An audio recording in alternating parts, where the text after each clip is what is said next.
Di acara Rakyat Bersuara kali ini, ada dua tokoh yang saling sikut-menyikut, yaitu Rafli Harun dan Rismon Sianipar. Dalam acara tersebut, Rafli Harun diberi kesempatan kepada host untuk berbicara. Rafli Harun pun melontarkan kalimat-kalimat keras kepada Rismon Sianipar. Kalimat seperti apa itu? Mari kita lihat tayangannya. Rismon, saya sudah ngikutin kasus ijazah ini sebelum Anda lahir, tahu nggak? Orang tahu semua, Anda anak kemarin sore, inilah jahatnya orang yang bernama Joko Widodo. Nah, itu saya minta 2 sesi ya. Satu soal buku khusus dan satunya lagi. Saya harus izin dulu ke mereka. Ya, satu kalau lagi. kalau seandainya mereka nggak berkenan, saya mohon maaf karena kan kita nggak mengundang Bang Refli. Tapi kalau untuk buku, saya persilakan karena ini pengacara dari Begini, Dr. Tifa. Silakan. Saya kan sebenarnya harusnya kan di meja situ kan. Iya. Saya kemudian menolak kan. Betul. Dengan alasan-alasan tertentu. Tapi Yang kalau saya kira nanti jumlahnya beda. saya mengatakan bahwa nggak pantas orang yang kemudian berubah mendapatkan panggung seperti ini kan, itu sikap saya. Makanya saya kemudian Itu tidak mau Bang Refli, ikut silakan. panggung itu. Kenapa? Kalau Anda mau menjadi pengkhianat dan kemudian dapat panggung besar, maka jadi pengkhianat aja semuanya. Apa itu kan itu persepsi Bang Refli, itu pendapat Bang Refli, tapi beda dengan kami yang ya, jurnalistik. Silakan. Saya berbeda pendapat sama Aiman dalam hal ini. Ya, oke. Nah, sekarang saya harus memilih apakah saya mau bicara general view dari diskusi tentang Jokowi ini, apakah saya hanya ngomong buku saja. Buku. Kalau buku saja saya menolak karena itu delegasinya sudah diberikan kepada Baik. Pak Al-Ghazali. Karena saya sudah menawarkan waktu Ya. Bung Refli untuk hadir di sini, tapi Bung Refli menolak. Bukan. Hari ini. Saya mau bicara, kan Anda kan mengatakan saya boleh datang walaupun saya sudah menolak kalau Mas Roy datang, kan begitu kan perjanjian betul. kita. Boleh. Dan Boleh Anda datang. akan memberikan saya kesempatan ngomong kan? Kesempatan bicara terkait dengan apa yang kemudian dibicarakan. Apa yang Anda mau sampaikan? Boleh saya tahu? Banyak hal. Aduh, Banyak bahaya hal. itu. Banyak hal. Oke. General view. Apakah boleh dipersilakan? Menurut saya udah dari sini sih. Cukup. Saya mohon maaf, Bung Refli. Kenapa? Kalau soal buku dan soal Dr. Tifa, saya persilakan. Sebentar, saya ini disclaimer juga, Pak. Ini Terlalu banyak, terlalu banyak.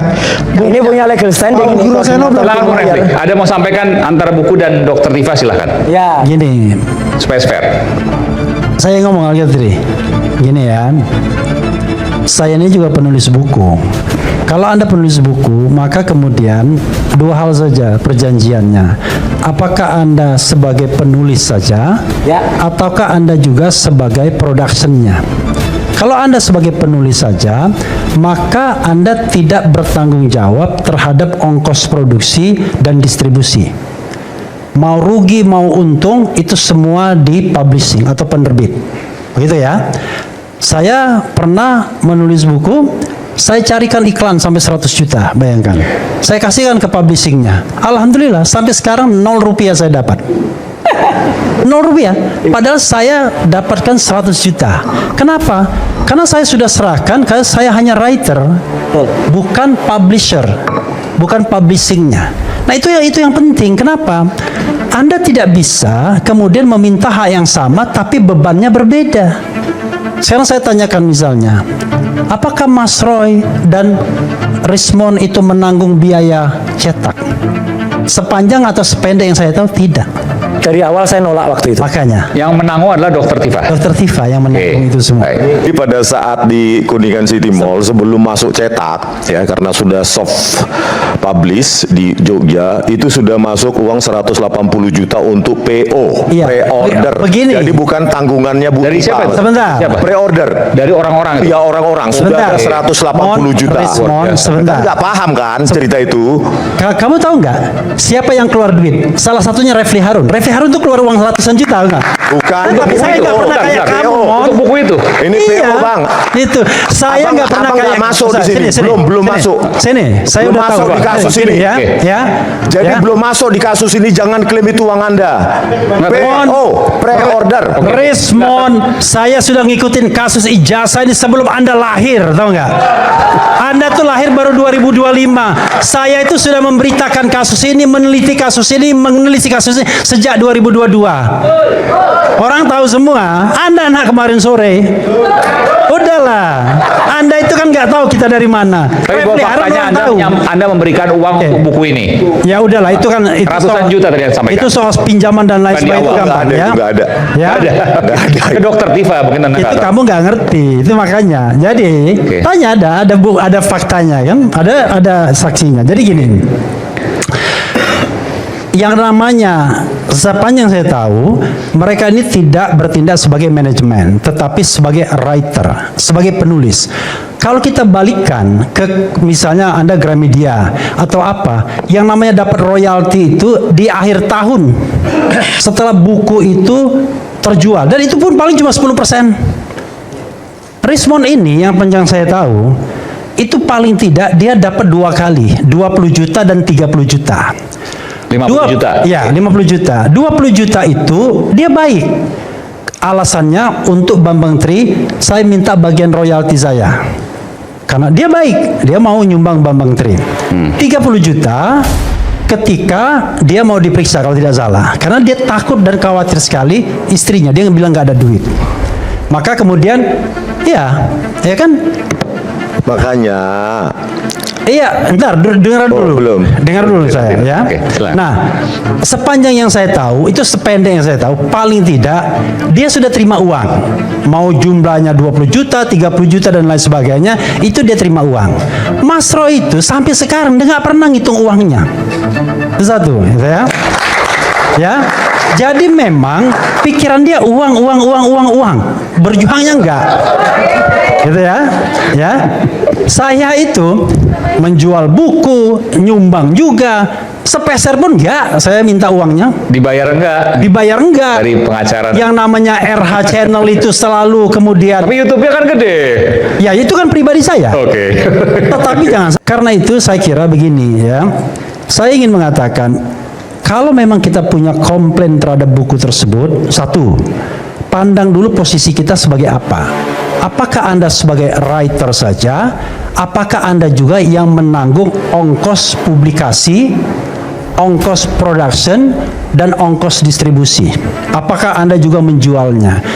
Jangan kemudian Anda meminta hak tetapi kewajibannya terbatas. Kan gitu satu.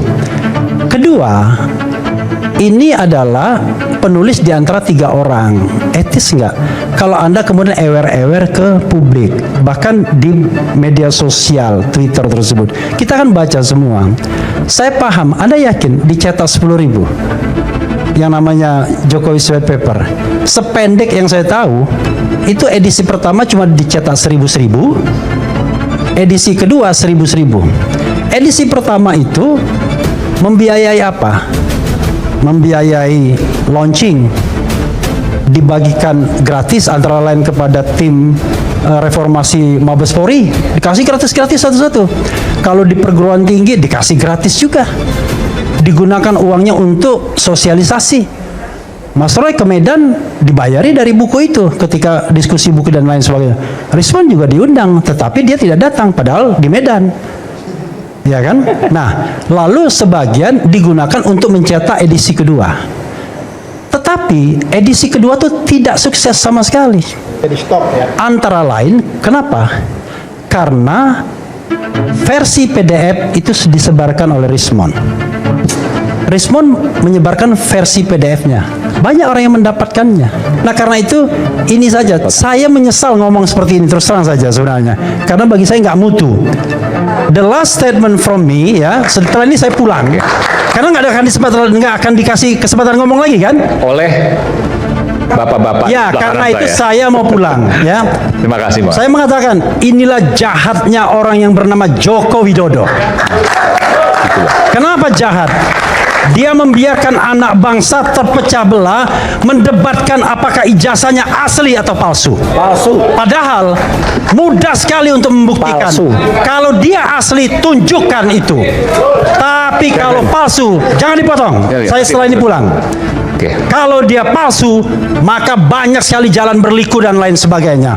Embos lah, inilah dan lain sebagainya. Padahal kalau dia seorang negarawan, kita tantang malam ini, tunjukkan ijazahnya yang katanya asli, yang sudah ditunjukkan di Polda Metro Jaya pada tanggal 15 Desember 2025. Undang press conference, undang Roy Suryo, undang Rismond Sianipar, undang semua pakar telematika dan digital forensik seluruh dunia ini untuk menyoroti itu, dan kemudian mengadakan konferensi internasional membuktikan apakah yang ditunjukkan pada tanggal 15 Desember 2025 itu satu-satunya spesimen yang dianggap asli. Tidak ada spesimen lain yang dibilang asli kecuali spesimen itu, maka kita akan mendapatkan jawaban yang konkret.